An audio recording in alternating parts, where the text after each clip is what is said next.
Hello, everyone. Welcome back to this week's episode of Teep Talk. I am your host, Russ, and today I am by myself. My partner in crime is going on vacation and he needs his sleep. So that is why I am filming alone today.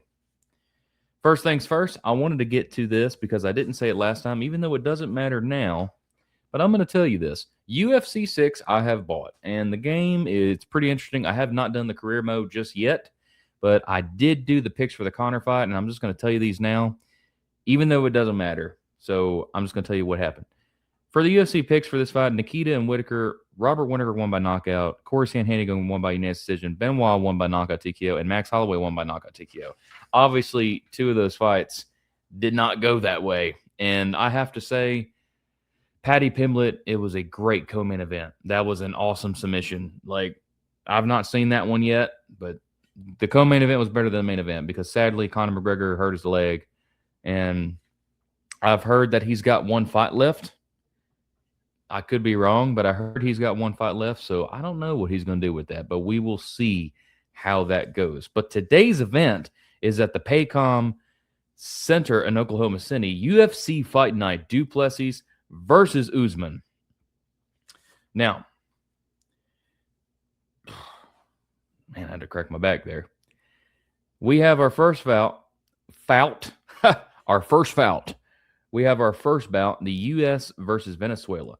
Tommy McMillan, 10-0, 4 knockouts, 5 submissions, 9 first-round finishes, won his last fight by round 1 knockout TKO, fought only once in the UFC, and won. He's a -162, going up against Alberto Montez, 12-1, 1 knockout, 7 submissions, 3 first-round finishes, won his last fight by a round 2 submission, fought once in the UFC as well, and he won, +136. I am choosing Tommy McMillan. Going up, next is a women's strawweight bout. We got Brazil versus the United States. We got Tabitha Ricci, 12-4, 2 knockouts, 3 submissions, 2 first-round finishes, lost his last fight by unanimous decision, won the fight before that by round 2 knockout TKO. She's fought Jandriba. I don't know how to say these names, folks. You're just going to have to bear with me. Wes, he likes to correct me a lot, and I appreciate that because he helps me out, but I'm never going to remember that. But she lost that fight in a round 3 unanimous decision, and she beat Robertson by a round 3 unanimous decision. She's a +370 going up against United States Fatima Klein, 9-1, 4 knockouts, 1 submission, 1 first-round finish. She's a -485. Now, I want to choose Klein, and I'm going to, but I might regret it because the other girl's got way more experience. But we will see how that goes. You never know. I might make two bets. Now, in the next fight, we got a lightweight bout. United States versus United States. Mitch Ramirez, 8-3, 5 knockouts, 2 submissions, 6 first-round finishes. Lost his last 2 fights by round 2 knockout TKO, round 3 knockout TKO. Fought twice in the UFC and lost both times. He's a +295. Going up against Chase Hooper, 16-5-1, 4 knockouts, 8 submissions, 6 first-round finishes. Lost his last 2 fights by both round 1 knockout TKO. He has fought Jim Miller, and he beat him by unanimous decision, fought Clay Guida, round 1 submission, and lost to Alex Karalexis, round 3 unanimous decision. He's a -375. I'm choosing Chase Hooper. I believe he is not going to get knocked out in the first round again. He's going to make sure that he wins. So I'm wishing him luck on that one. And our co-main event for the middleweight bout, we have United States versus England. United States, Jared Cannonier, 18-9, 11 knockouts, 2 submissions, 7 first-round finishes. He lost his last fight by unanimous decision and won the fight before that by a round 4 knockout TKO. He's fought Michael Page and lost to unanimous decision. Cal lost to unanimous decision. Imavov lost to a knockout TKO. He beat Strickland by a split decision. Lost to Adesanya unanimous decision. Beat Derek Brunson by round 2 knockout TKO. Beat Gastelum unanimous decision. Lost to Whitaker in decision. Beat Anderson Silva knockout TKO. Lost to Reyes knockout TKO. Lost to Jean decision. Lost to Texile decision, and he is a +285.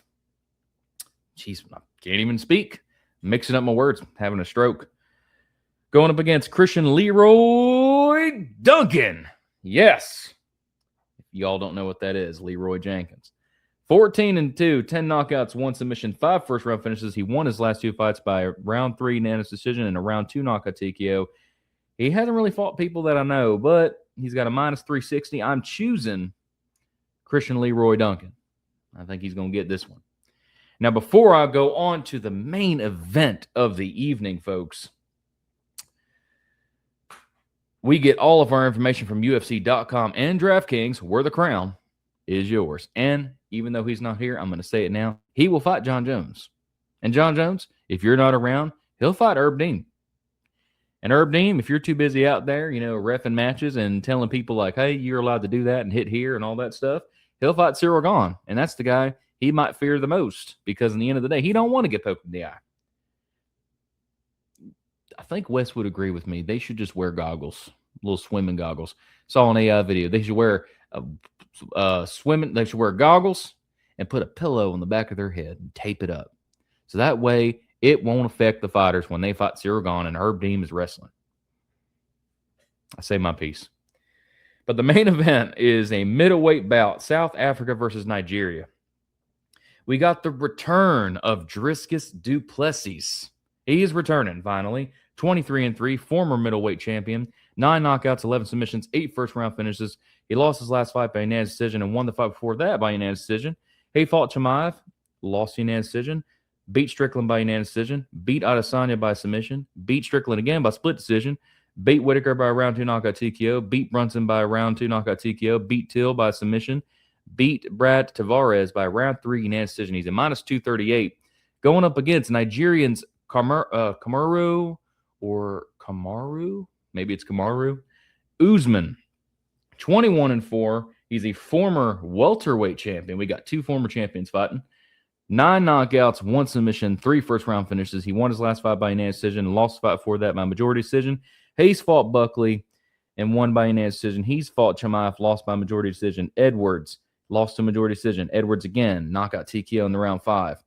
He lost. He beat Covington by unanimous decision. He beat Masvidal by knockout TKO. He beat Burns by knockout TKO. He beat Masvidal again, unanimous decision. He beat Covington again by a knockout TKO. He beat Tyron Woodley decision. Dos Anjos by decision. He beat Damian Maia by decision. He beat Strickland by decision, and he beat Edwards by a decision. He's a plus 195 now. This one is a hard one still because the obvious answer that everyone's going to say is du Plessis is the one that's going to come back and win. And it's possible. It is. And I don't know what my partner in crime would have chose. I mean, he might have chose du Plessis. That's probably what he would have chose. I can't answer for him, but I want Usman to win.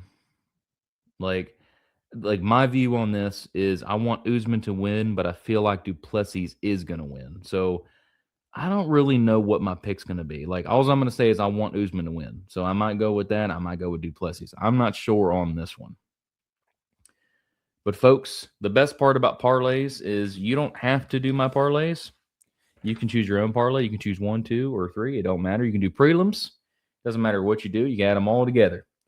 But with my picks that I am choosing, if you go with Usman, it's $72.82. So it's not a lot of money for $10. I mean, it's okay. It can pay for your dinner. If you decide to choose Jared, Mitch, and Ricky, just those 3, and put $10 on it, it's $714 because they're all pluses. So they're all the highest pluses on there. So, I mean, you never know. You might win some good money. Now, since I'm not going to forget this time, there's only one fight, UFC 6 game stats. So we have du Plessis versus Usman. The winner by decision was Dricus du Plessis. Now, folks, if you decide to put $10 on du Plessis winning by decision, this is the method of victory, you get $26.50.